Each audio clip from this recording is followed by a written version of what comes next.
সেদিন অত রাত্রে মহামায়া দেবী কি ইচ্ছে করে আপনার গুদামে গিয়েছিলেন?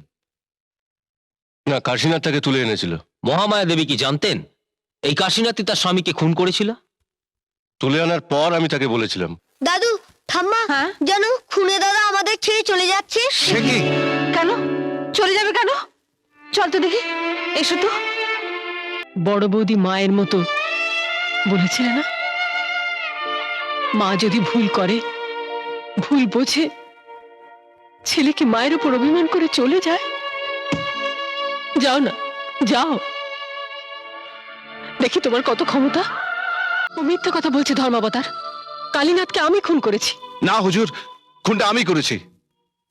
ধর্মাবতার, মহামান্য আদালতে দাঁড়িয়ে কেচ্ছার কথা বলাটা শোভন নয়, তবু বলতে বাধ্য হচ্ছি যে দীর্ঘ 6 মাস আগে সঞ্জয় মিত্রের যে অপরাধের বিচার এই আদালতে হয়েছিল তার কার্যকরণ কিন্তু এখনো অন্ধকারে ঢাকা।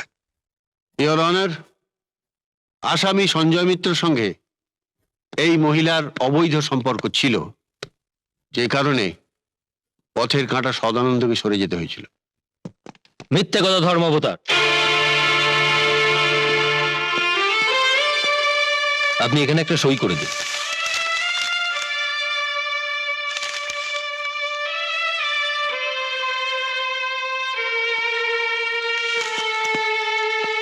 হুজুর, আসামির পক্ষে সওয়াল করবার জন্য আমি আমার ওকালতনামা পেশ করছি। হুজুর, আমার সঙ্গে সাক্ষী দেবার জন্য এসছেন শ্রী বিভাস চৌধুরী। আমি এখন তাকে কিছু প্রশ্ন করতে চাই। অবশ্য দরকার পড়লে পরে আমি মহামায়া দেবীকে আর একবার ডেকে পাঠাবো। প্রসিড। আপনি এখন বসুন।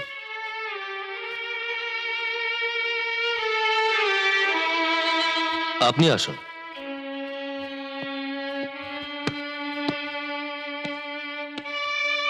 হয়তো মহামান্য আদালত জানেন না, তাকে জানানোর জন্য আপনি কি দয়া করে বলবেন আপনার সঙ্গে আমার সম্পর্কটা কি?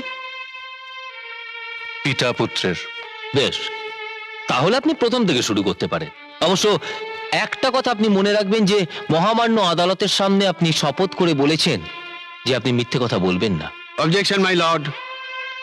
সন্তানের প্রতি দুর্বলতা থেকে সাক্ষী মিথ্যে কথা বলতে পারে না মিস্টার রায়, আমি এক বর্ণ মিথ্যে কথা বলবো না। Objection overruled. প্রসিড।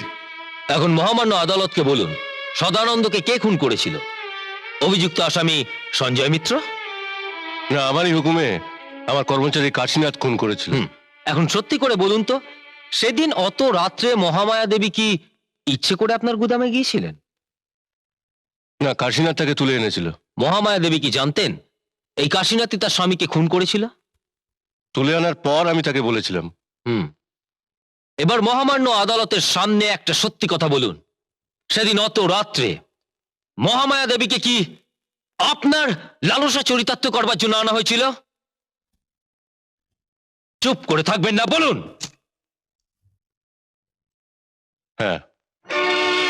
ধর্মাবতার, মহামায়া দেবী একজন হিন্দু বিধবা। সেদিন যখন নিজের সম্মান বাঁচানোর জন্য তিনি মরিয়া হয়ে উঠেছিলেন, তখনই তিনি জানতে পারেন তার স্বামীকে খুন করা হয়েছিল। নিজের স্বামী হন্তার হাত থেকে নিজেকে বাঁচাতে তিনি যদি খুনও করে থাকেন, তবু আইনের চোখে তিনি খুনি নন। এই হীন চক্রান্তে প্রথম শিকার হচ্ছেন সঞ্জয় মিত্র, আর এখন মহামায়া দেবী।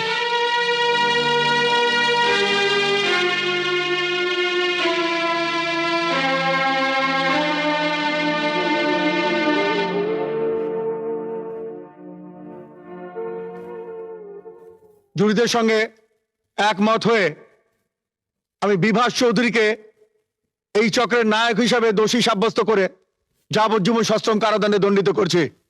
সঞ্জয় মিত্র এবং মহামায়া দেবীকে আমি বেকসুর খালাস বলে ঘোষণা করলাম।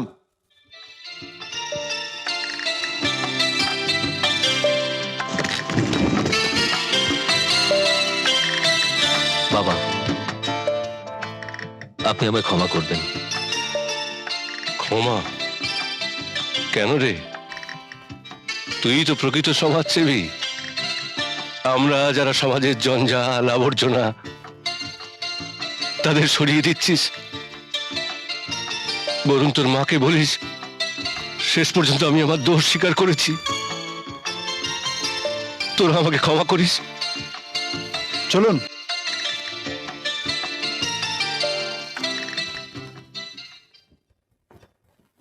দাদু ঠাম্মা হ্যাঁ? যেন খুনে দাদা আমাদের ছেড়ে চলে যাচ্ছে। সে কি?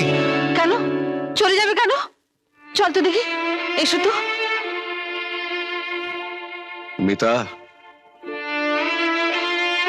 মানুষের জীবনে সাফল্য সবসময় আসে না, সেটা তুমিও জানো, আমিও জানি। তোমাকে সান্ত্বনা দেবার যথেষ্ট ভাষা আমার নেই। সান্ত্বনা দেবার দরকার নেই, তোমার ত্যাগই যে আমায় পথ দেখিয়েছে। তাই আমি সবকিছু ত্যাগ করে তীর্থে চলে যাচ্ছি। মিতা, যাবার আগে দেবতাকে প্রণাম করতে হয়, তার আশীর্বাদ নিতে হয়।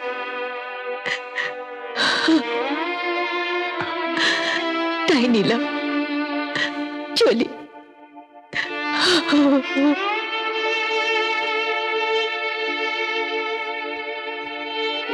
সঞ্জয়, তুমিও চলে যাচ্ছ বাবা? বাবা, আমার কর্তব্য তো শেষ হয়ে গেছে। মা বাবার প্রতি সন্তানের কর্তব্যের কি শেষ আছে বাবা? একজন তো ফাঁকি দিয়ে চলে গেছে, শেষে তুমিও চলে যাবে বাবা। মা, আমার ভাগ্যই এমন, আমি যাদের আপন করে নিতে চাই তারা সবাই পর হয়ে যায়। বিশু, বিশু তো দাদাকে দাঁড়াতে বল।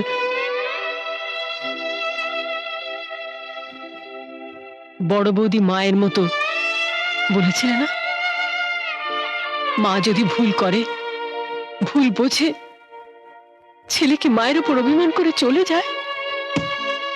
যাও না, যাও,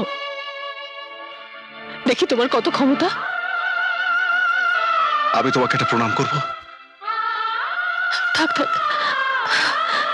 খুনে দাদা বলো তুমি যাবে না, আমাদের ছেড়ে যাবে না, কখনো যাবে না, আমাকে ছেড়ে কখনো যাবে না, বলো। তোদের সবাইকে ছেড়ে আমি কি যেতে পারি? বল, আমি কি যেতে পারি? মা, মা খুনে দাদা বলেছে যাবে না। ছি বাবা, খুনে দাদা বল না, আচ্ছা শুধু দাদা, বড়দা। আমি একটা প্রণাম করব। বিয়ের পর সেই সময়টা অত দিচ্ছিলে না। ভালো করে আশীর্বাদ করো তো তোমার বোন সন্ধ্যাকে। দাদা,